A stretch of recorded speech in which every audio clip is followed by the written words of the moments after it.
Hi, good afternoon, everyone, and welcome to our webinar on automation and digitalization in our run-up to Rematec Amsterdam next year in April. Our moderator for today is again Rajiv Ramchandra. He is the founder of the Recreate India Research Foundation and our regular host for our webinar. So welcome Rajiv, and I would like to hand it over to you. Great, thank you, Kim. Hello, everyone. Welcome. As Kim mentioned, my name is Rajiv Ramchandra. I have the good fortune and privilege of being invited to moderate this webinar again on with Rematec, specifically this one on automation and digitalization. A super interesting and broad topic, and very excited to be able to have this conversation with experts who are in the field, who are doing this on a day-to-day basis. Before we get started, just a couple of quick notes. We are recording the webinar, and it'll be posted on Rematec's website in a few days from now. Please feel free to participate in the best way you can in terms of Q&A. We welcome questions and interaction, and we'll make room for answering any questions as we go through here, but certainly towards the end of the webinar, we will have time specifically set aside for some Q&A. As we get going here, I want to take a quick moment to introduce our guests. Joining us are David Fitzsimons from the European Remanufacturing Council, Ryan Webster from RS Automotive, Christoph Samson from Velio, and David Oudshoorn from ATR Remote. So welcome, everyone. Thank you for taking the time to join us today, and especially for taking the time to connect with me beforehand, just so we could learn a little bit more about the impressive and amazing work that you're doing, especially in integrating automation and digitalization in the evolving landscape within the remanufacturing industry. So thank you for sharing your thoughts with us today. So before we go into specific presentations, I want to invite David to do a little bit of frame setting for us. As many of you may already know, David's the director of the European Remanufacturing Council, which does very important work in terms of bringing awareness to the industry, its value proposition, as well as charting a course forward. So David, your point of view in terms of what you're seeing and how we see this landscape unfolding would be super helpful to get us going. Lovely. Well, thank you very much, Rajiv, and good afternoon, everybody. So Rajiv has given me two questions to address. The first one is about the impact of digitalization on the aftermarket for the automotive sector. And then the second one is about the impact on the future of remanufacturing more generally.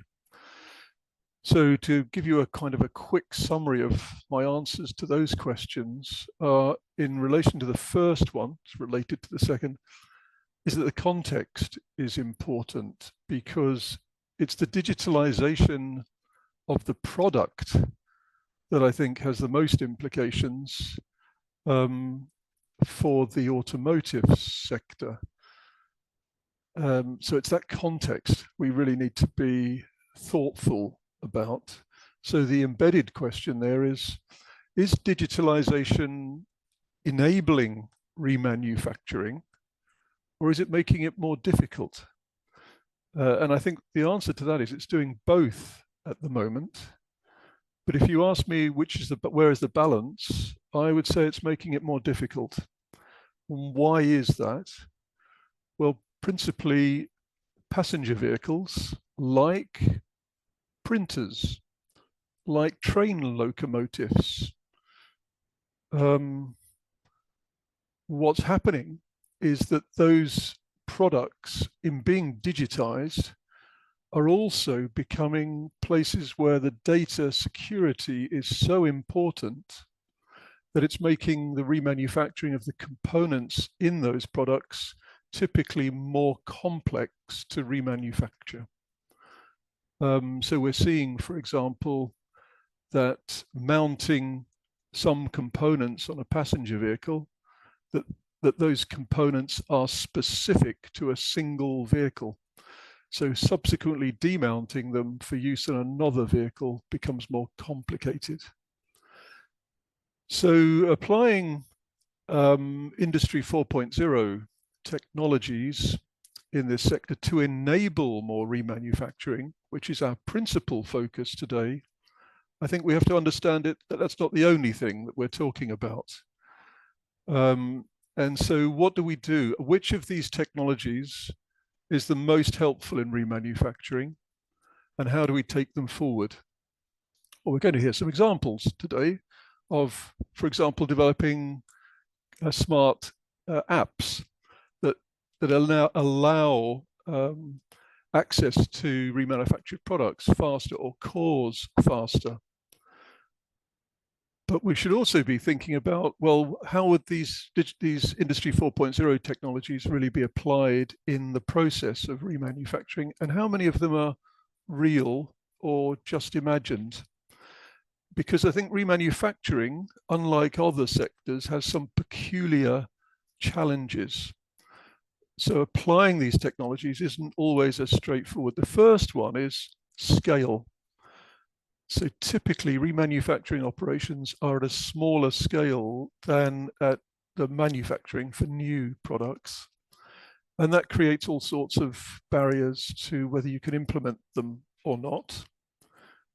And of course, we've got traditional issues like cores come back in a variation, very high variability in the wear patterns and damage to them, which make them more complicated to handle than would be the case with new components.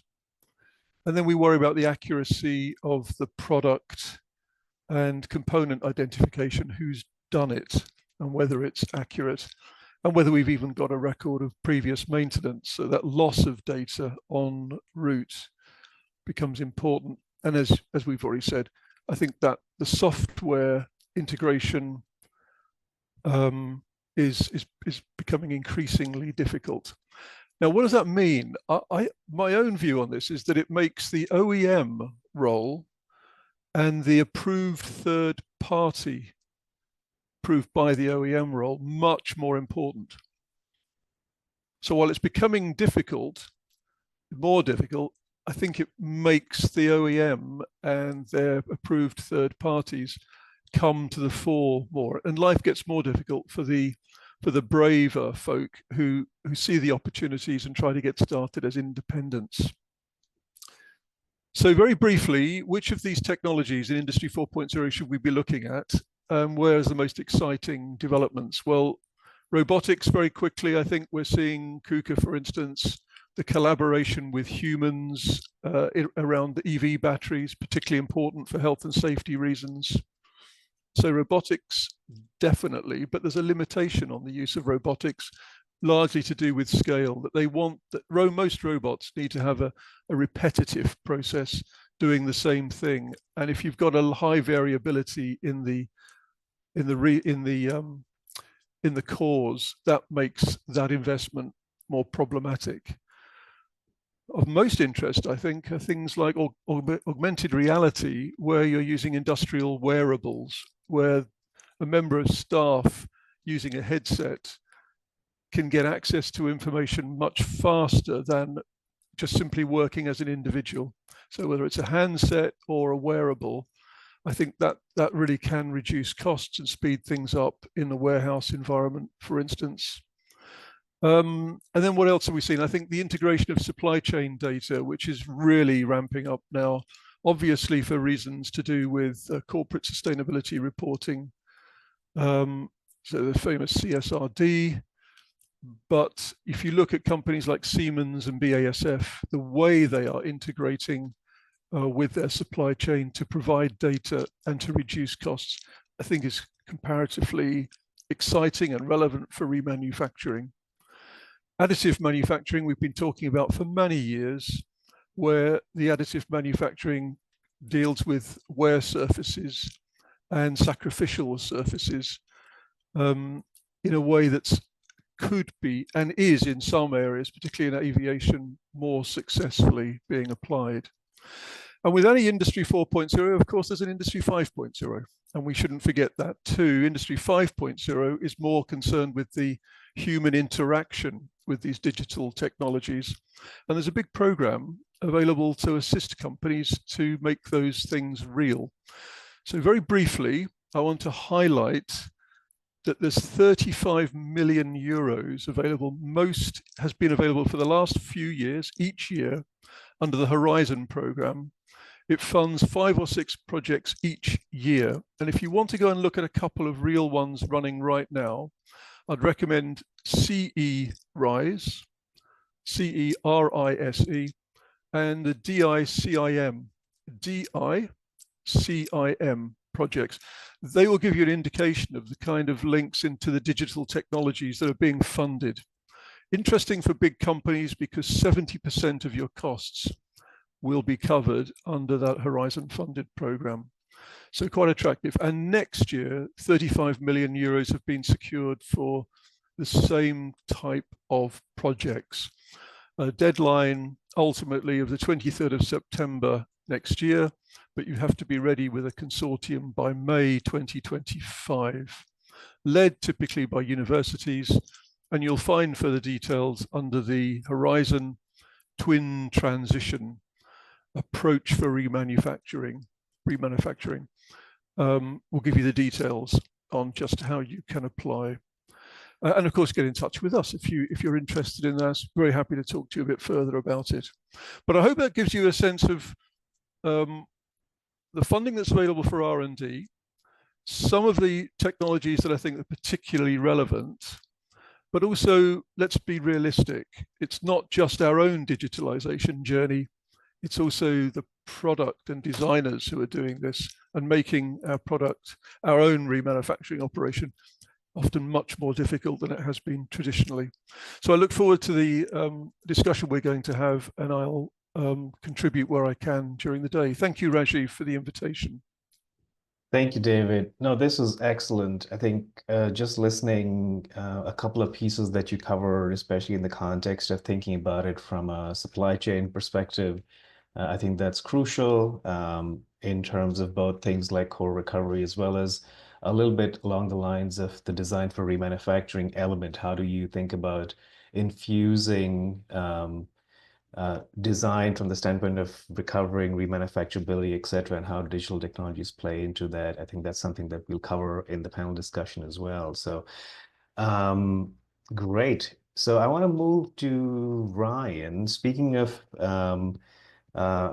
core supply and the concerns, issues, challenges, and opportunities that come with access to core and how that whole landscape has evolved.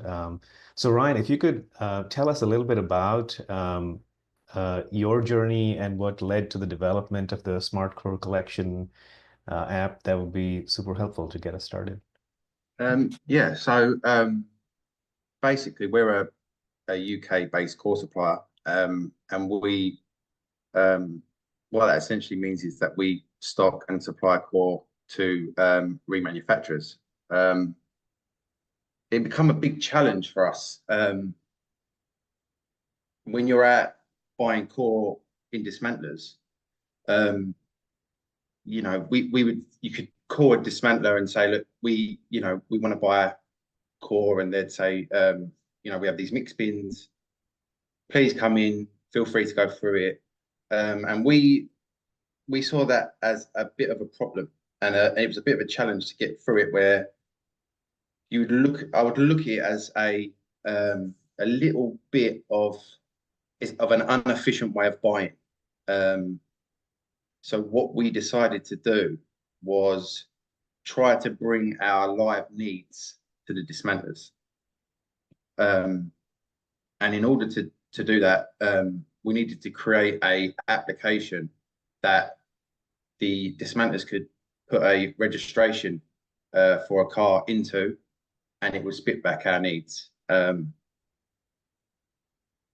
a core supplier, you like I say, your biggest challenge is finding good, reliable sources of core.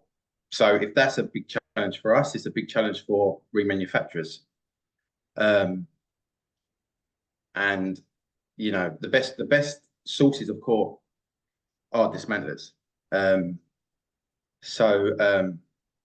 We recognized that we needed to design something that made it more efficient. You know, the purpose of the app is to source core and keep servicing our customers in the industry. It's also allowing dismantlers and core suppliers to work far more efficiently. Like I say, we don't have to call up and go through mix bins. It's allowing us to, you know, use our time more wisely. We don't have to arrange site visits. The guys are using the app. It's all going through our system. We can tell which yards are using it, what core's in each bin. So yeah, from that perspective, it's the digitalization of collecting the core. It's been really helpful for us. Yeah, no, that's helpful. So it sounds like you essentially there's an efficiency opportunity that you were able to take advantage of with the core.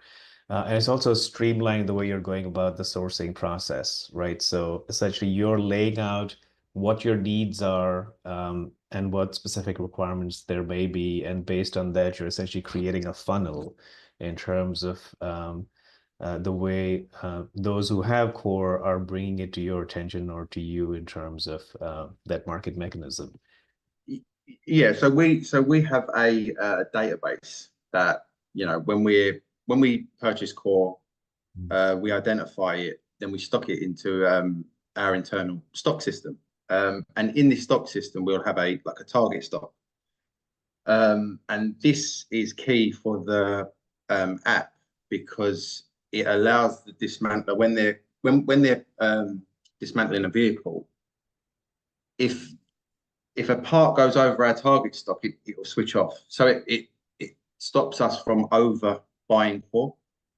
But yes, at the same time, it's creating it more efficient for us, that we can collect core rather than and the core come to us through this system rather than us traveling the country or globe to purchase core.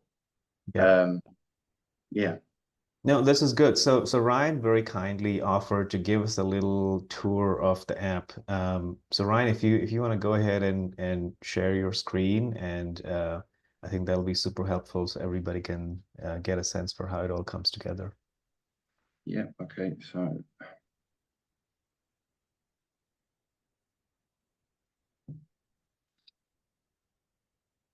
Can you see that, Rajiv? Yeah, looks good.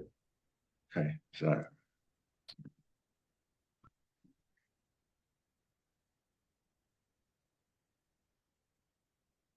so there's essentially two functions. Sorry, 1 second.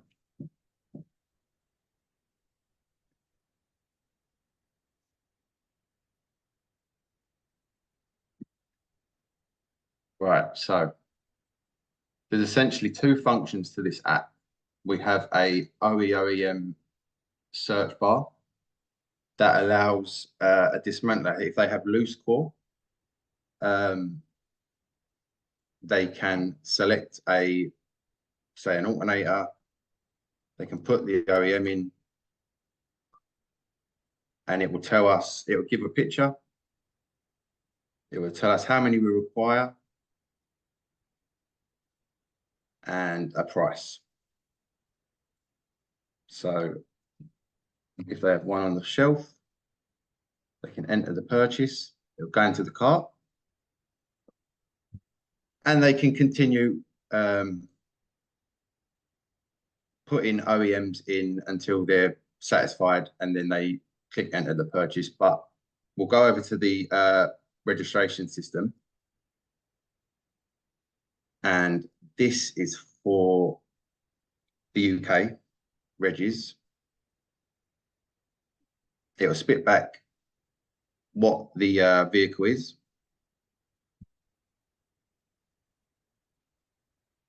And then from this point, it tells you what we need on that vehicle. So front calipers, rear, all sorts of different cores. So all they have to do, if they're happy with the price, is just add to the basket.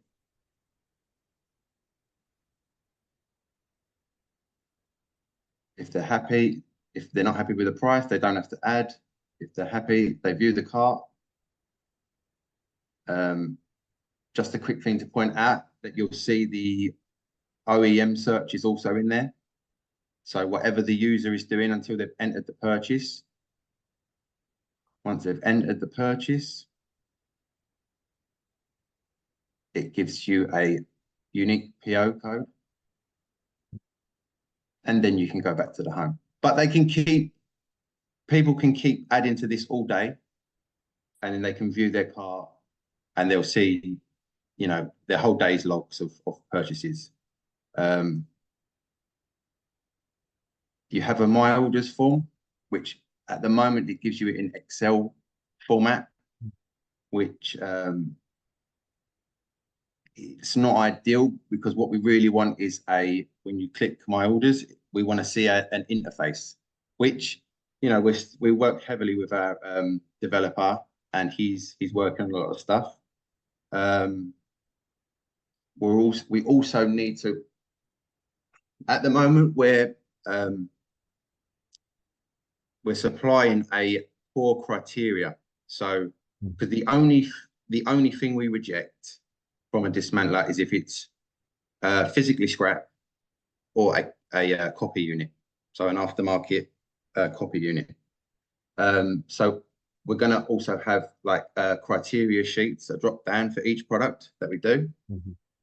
So yeah, in a nutshell, that's the app. Yeah, no, this is helpful. I do have a question in terms of, so this is the digital interface, and then there's going to be a period of time before you end up with the product coming to you physically. How is that being managed in terms of the the QA QC you're doing once you receive the product, and if anything needs to change based on what your review reveals, so to speak? So when a dismantler is ready, their boxes, we wait till the bins full, and then we say, give us a call and we'll arrange the collection. So we'll arrange the collection. We give 5 working days to sort through the core. We reconcile everything. Like I say, we only reject for scrap or aftermarket parts. We don't reject for anything else. Once the reconciling is done and complete, check-in's complete, we then pay the invoice. Great. And it's a, you need to act fast, because dismantlers wouldn't be very happy if you're taking 2-3 weeks to sort through their core. Right. So we give a 5-day, like a 5 working day period that we have to come back with a check-in report. And when we chatted previously, you'd mentioned that it was a bit slow to start, but in the last couple of years, it's really kind of picked up and become your almost primary way you're sourcing cores. Yeah, if we was going to grade it as a supplier, it would be the #1 supplier for RS Automotive. When we first started with the app, it was a greater task than we first thought. But it's come a long way. We didn't want to make the mistake of putting the app out there to dismantlers until it was in a very good working condition. It wouldn't be very forgiving if you put a inferior product into their company, and you sort of blown your chance. So no, it's in a very good condition at the moment. It can be better, and it will be better. But for us, it's become the biggest supplier, and that's saying something. No, that's excellent. Great. So I want to be mindful of time. Ryan, we'll come back to you a little bit more in the panel discussion as we transition to that. I do see a quick question that's come in from Geoffrey Delgat. Geoffrey says, I'm not active in the automotive sector, but he wonders if the prices that were visible in the app, Ryan, were true or real prices, I suppose, maybe, if I'm interpreting that correctly. Yeah, so the quick snippet that I gave you, that is someone's login. So yes, that is the real-time prices. Right, and that's what you're willing to offer for the purchase of. Yeah. So once someone's got that PO code, that's like a guarantee from us that we'll buy that product. Okay. Excellent. Okay, we got a couple more questions coming in, but maybe we'll just hold a little bit and jump into the panel discussion. So keep them coming in and we'll circle back to them if we can through the panel discussion or towards the end. So thank you, Ryan. Very helpful. And I think what's very neat about this panel is we've got, a range in terms of the size of the operation and which part of the industry the work is being done. So if David, Christophe, and Ryan, if you could unmute yourselves, and then we can get our panel going here. So just to contrast a little bit, maybe from Ryan, Christophe, I want to invite you to share a little bit about, Valeo has the 4R strategy in terms of size and scale is quite different. And when we chatted earlier, you'd mentioned how infusing the process right at the beginning in terms of the design paradigm fundamentally is where a lot of work is being done on the automation and digitalization side. So if you could chat a little bit about that, that would be great. Yeah, thank you, Rajiv. Yeah, I wanted to react to something that David mentioned, which is access to information, because you talked about augmented reality goggles were helping you to have access to information. This is definitely something that you need when you want to make remanufacturing. And with digital product, there is an abstraction layer between the remanufacturer, the operators, all the people involved in the process. Between them and the product, there is this layer which makes the things much more difficult when it comes to digital products. Thank you, Ryan, for the example you took about the Valeo alternator. When you want to remanufacture an alternator, you can do a lot of things when looking, touching, and even smelling what you have to diagnose in order to know how to repair, how to fix the issue on the parts. When you want to bring back the components to their original specification, when it is digital, this is really difficult. And let's say, in a fair competition regarding remanufacturing and the market expectation, we as Valeo, we think that we have to anticipate the future remanufacturability of our product right from the design phase. That's why we have put this program in place in order to make our life easier later on. And because we are the designers, because we are the manufacturers, we can set up some processes at the early stage of the design when there is nothing really tangible. But at the time we have 3D models, we can really start from that to anticipate the remanufacturing, to make the product more easy to be dismantled. And when using a fully, automated or digital process, so the product at this stage is digital. This is 3D models, and we are setting up some processes in order to, in an automated way, and sometimes maybe AI supported, we are willing to make in advance this investigation in order to set up a design that can be remanufactured or repaired more easily. This is really important as well versus our customer expectation. They expect a product that can be serviced, easily, hassle-free, and this is something that is differentiating, I would say, and that we can propose to the market.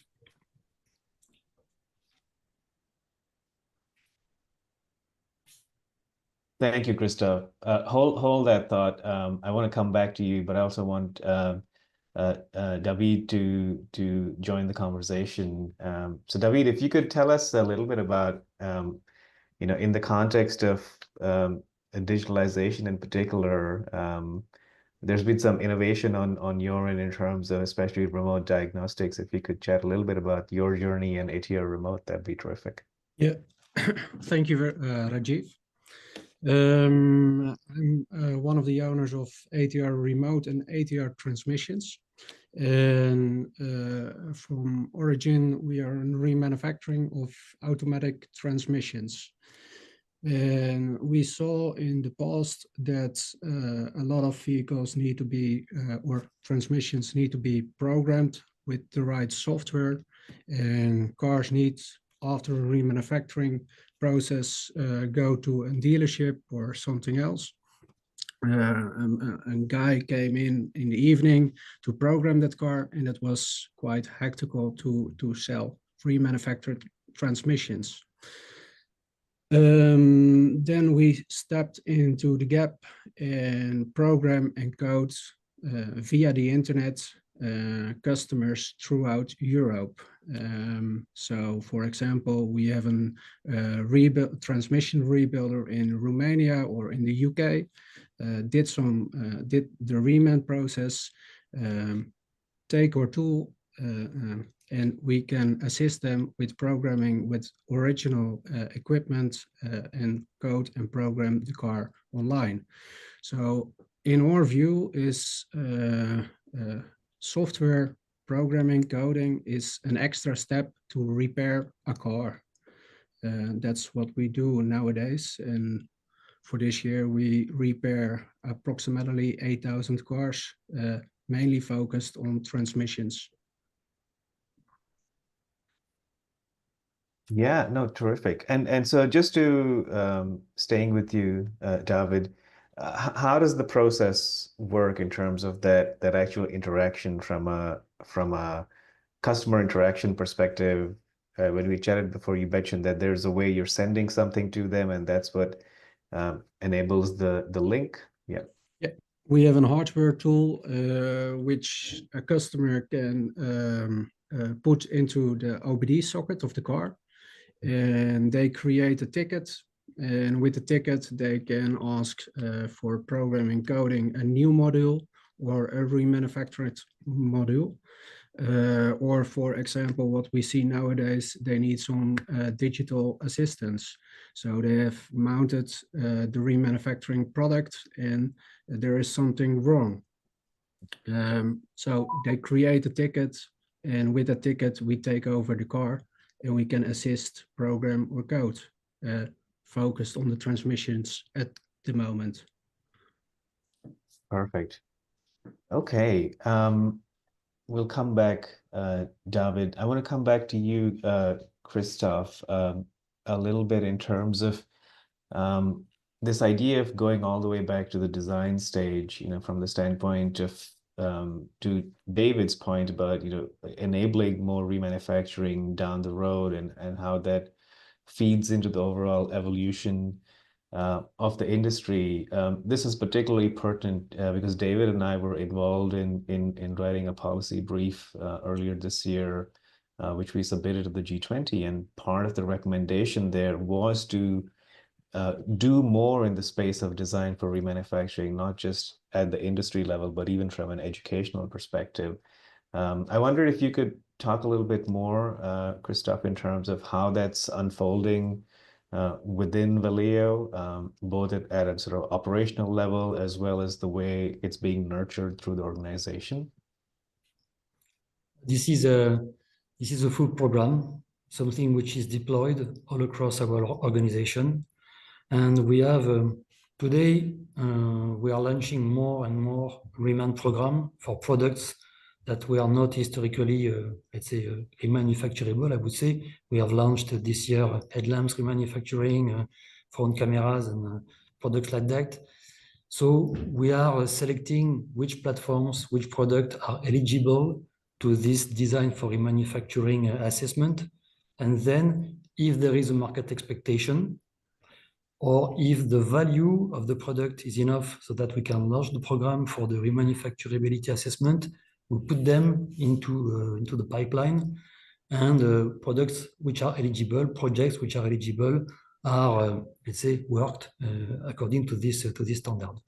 So this is something that is going to be deployed beyond the current remanufactured product, like clutches, wet clutches, dry clutches, alternators, starters, and so on. It will be extended to all product families that we are manufacturing, designing and manufacturing, and then willing to introduce into the market, and when we want to extend our coverage. Great. And I think this, in some way, the work that you're doing now, it gives a certain assurance, downstream, in that when folks like David and Ryan are, working with OE parts coming in through, knowing that more of this has been designed with that intent, in some ways has the potential of making their lives a little bit easier. Yeah, in that vein, Ryan, I want to come to you. There was a question coming in from our listening audience. Do you always match to OE parts, or how do you ensure clear core quality? So OE versus or non-OE versus OE, because that obviously makes a difference in terms of remanufacturability. Yeah. No, we make it quite clear that we only accept the OE parts. Anything that's a copy unit, we reject it. So there's a big part for us to play in educating the dismantlers on maybe what's original and what's not. But that's something that we have to build on. Okay, thank you. And a follow-up, and maybe for David and you, Ryan, both, in terms of what you're seeing from a yield perspective. So I'm paraphrasing the question a little bit. Nico Steenstra mentioned the secretary of the Dutch Trade Association of Car Dismantling Companies, who recently gave a guest lecture at their university, stated that a large part of remanufactured parts are shredded because they assume that it is not worth it. I guess, does that hold true? What are you seeing in the UK or even in the Netherlands, David? So Ryan, maybe starting with you and going to David. Well, can you repeat the question, please? Oh, sure. Yeah, essentially, there's a sense that a large volume of parts that are potentially remanufacturable are shredded in the UK because there's an assumption for some reason that it's not worth it, or shredded in general, and the assumption is that it's not worth it. Is that what you're seeing in the UK, or how is that shifting around? We see it from time to time, but it comes from the OEMs like Ford and whoever, that go into a yard and they make sure that their product is scrapped, because they don't want to see it in the hands of rebuilders, because they want to sell their new part. I don't see it from it being like a waste of time type thing. I see it that it's for me, our mission is to get the app into as many dismantlers as possible, so that they can see that there's value in the core, a lot higher than scrap value also. So yeah, no, for me, I only really see that from the OEs, like the main OEs that want their parts scrapped. And that's interesting, and a different kind of challenge, I suppose. David, are you what's your sense in terms of parts that are potentially good for remanufacturing that may not necessarily make their way to being remanufactured? Is that something you have any visibility on? To be honest, not that kind of visibility. For ATR remote, it doesn't matter if it is remanufactured or if it is new. For both, we need program codes, or whatever else is needed to get the repairment done. But for ATR transmissions, where we reman the gearboxes, yes, we see a lot of value in the old parts. I hope that's answer the questions a bit. Yeah, no, thank you. And David, feel free to jump in. I noticed you nodding along. So if there's anything that you'd like to add, feel free to chime in. You're very welcome to. But I think building a little bit on what Ryan just said. So coming to you, Christophe, there's the integration of digital technologies, automation, etc., and especially the work that companies like Valeo are doing and leading the way.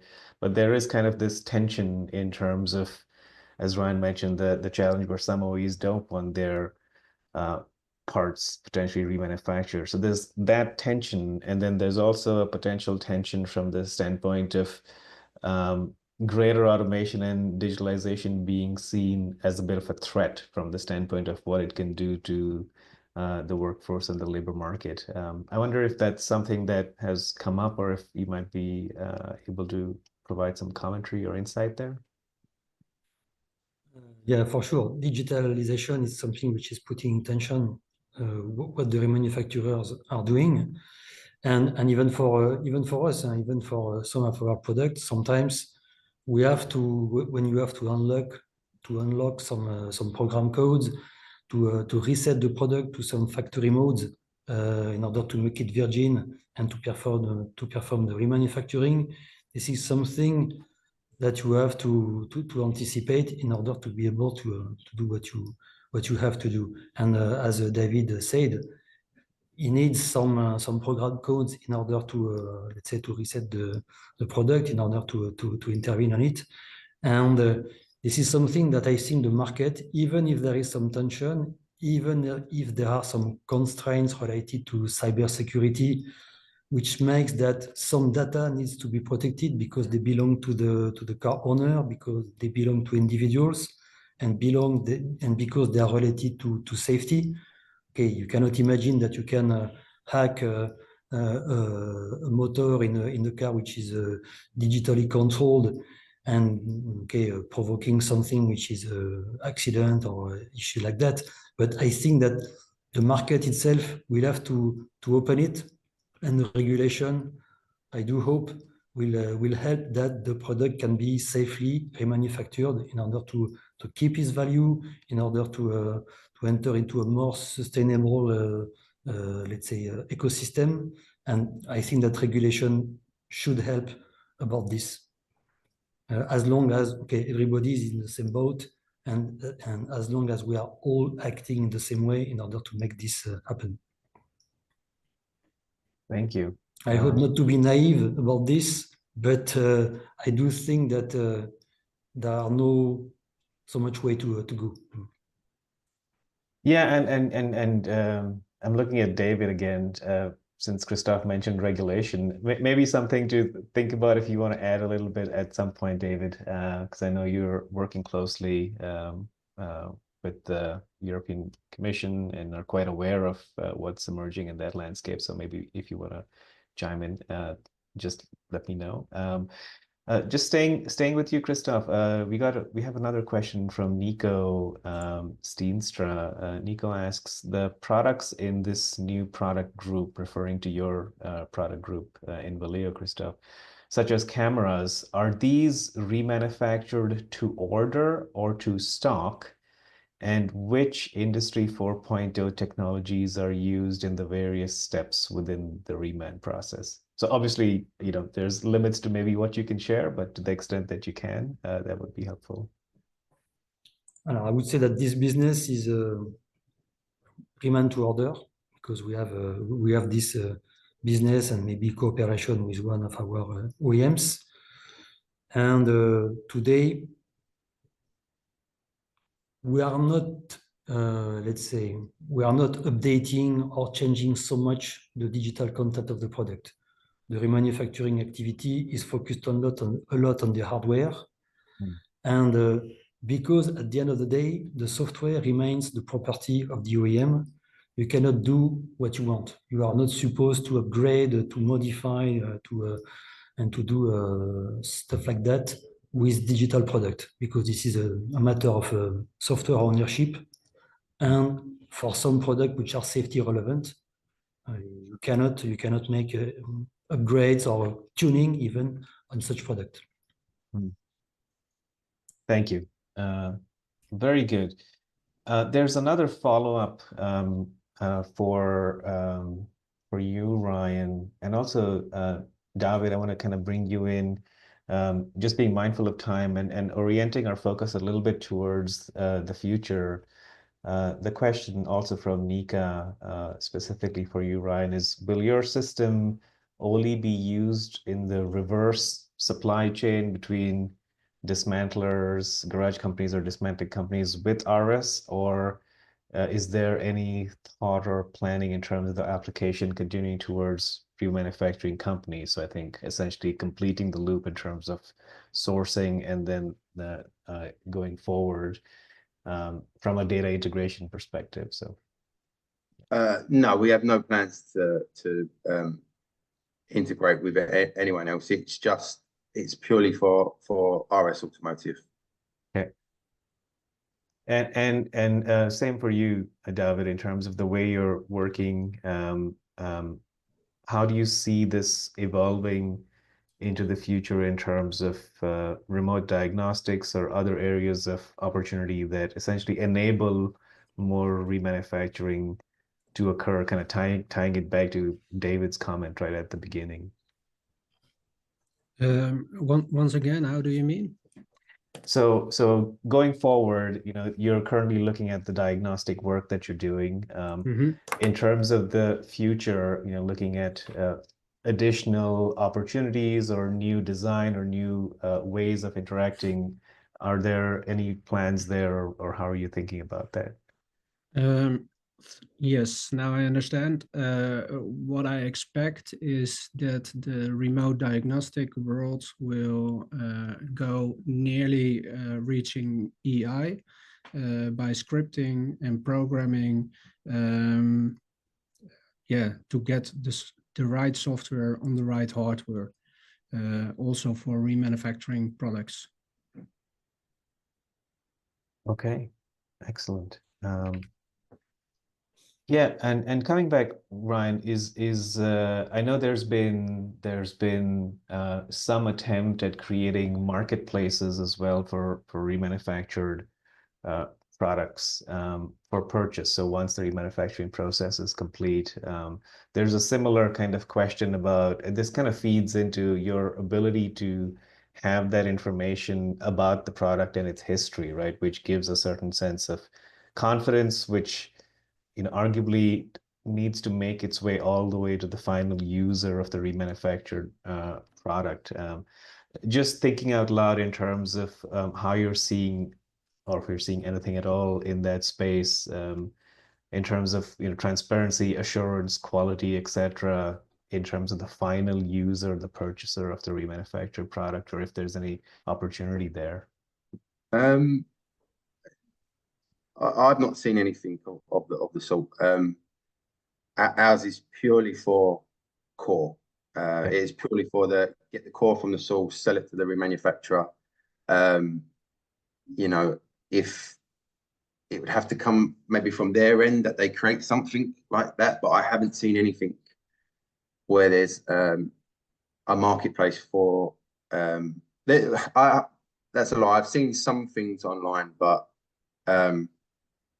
it's not really what we're involved in. We're more heavily involved in just getting the core and sell it to the remanufacturer. Yeah. Okay. Good to know. So a variant of the question in a way for you, Christophe, there's as we're unpacking this and going forward, Valeo has some ambitious plans in play. What are we to see and expect both from Valeo, and what are you seeing in terms of this evolving landscape of greater integration of automation and digitalization, or what would you like to see? Whichever one you want to answer. Yeah, I would say that today, related to digital product, there is a lot of things to come. Makes that the market for that and the processes are maybe not yet mature enough. And even for us, we have not decided to launch a full digital program in order to dismantle, let's say, automatically some product. This is huge investment, and we are expecting to have a better feeling about where the market is going to. What we try to do is to work in advance, to prepare ourselves, to work from the design phase, and to anticipate, but when having the relevant clues, you know, and which are going to drive us in the good way. Something I trust in is about for digital product, the implementation of digital twins, digital product passports that will give to the market and to the end user and to everybody the relevant information and enable the fact that we can work in a fair competition and everybody has its own, from its own perspective, will be able to remanufacture the product. Yeah. This is something I trust in. Yeah. The digital product passport, by the way, having the proper content and the proper information in it. Yeah. Excellent. No, thank you, Christophe. We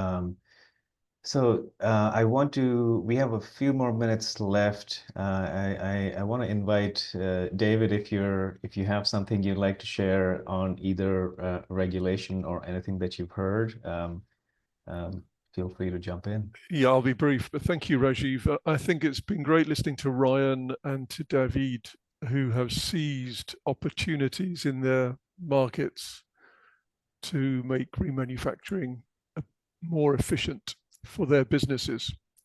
So great, thanks for sharing that information, really good.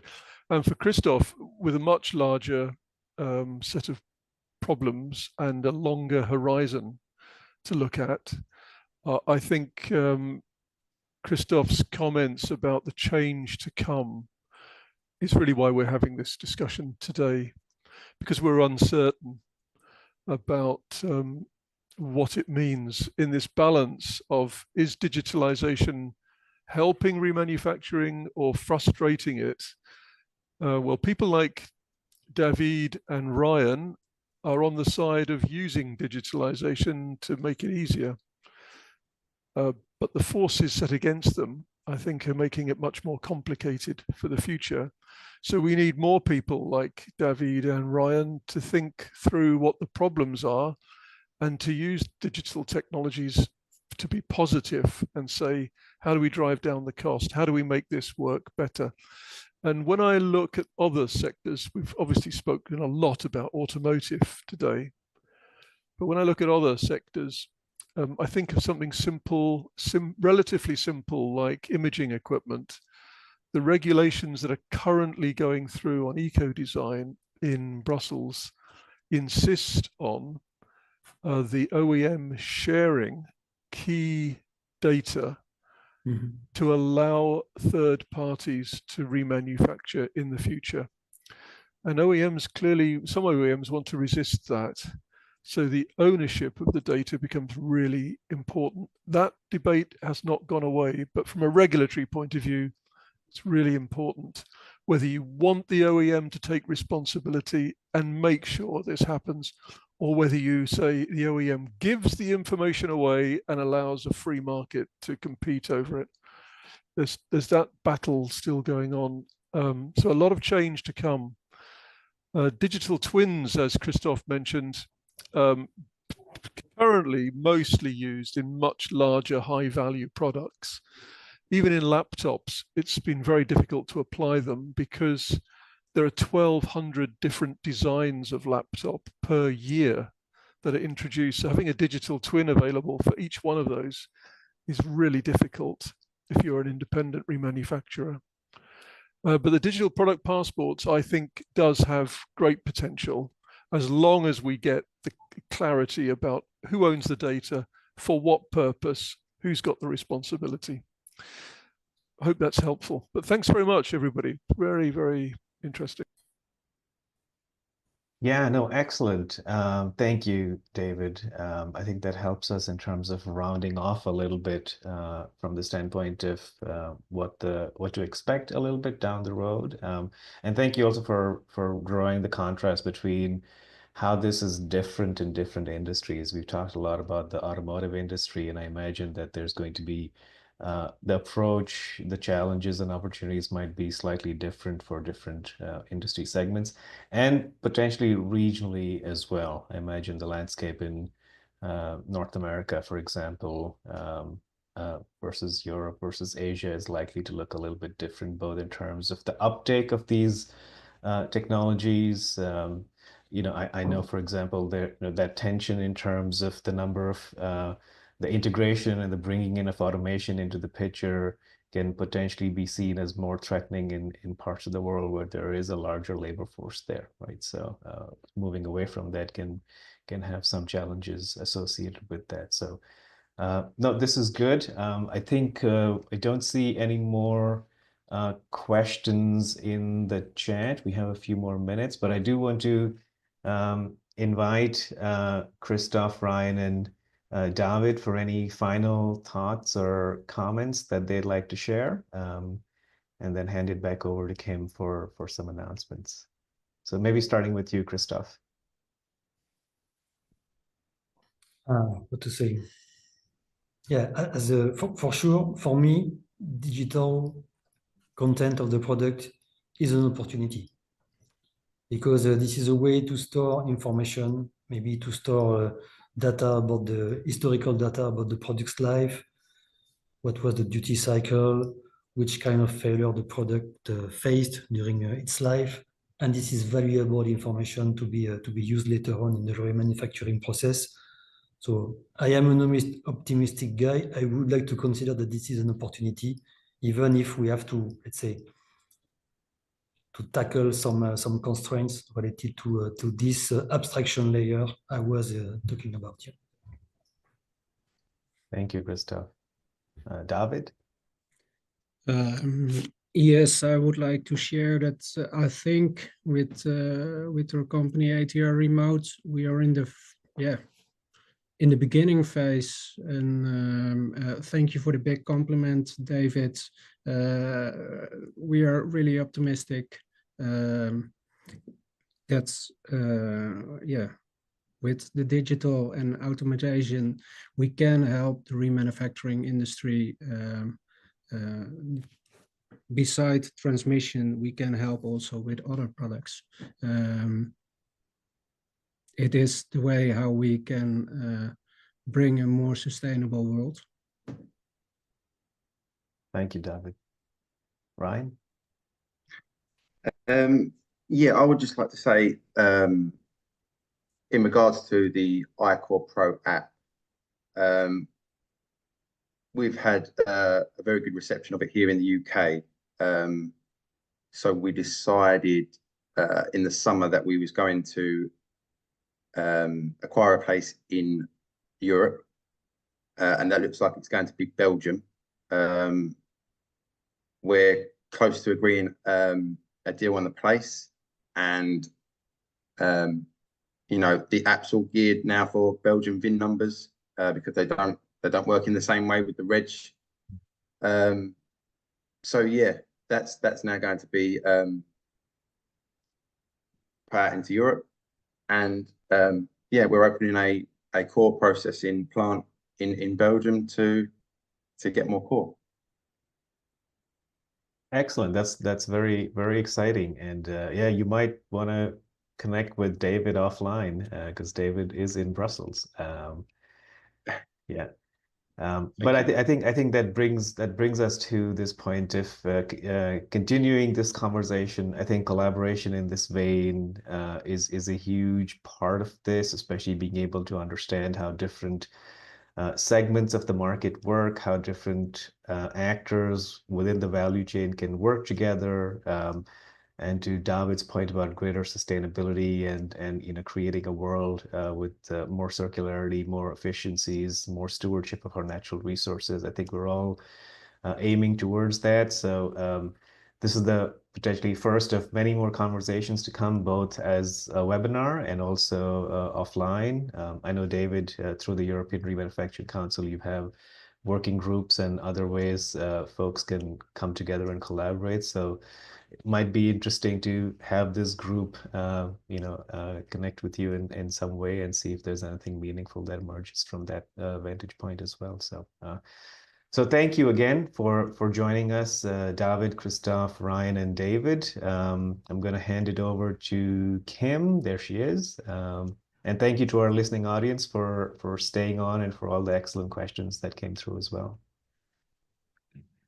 Yes, not much to add to that one, actually. Also, thank you, Rajiv, for moderating again and preparing with all the panelists and the speakers.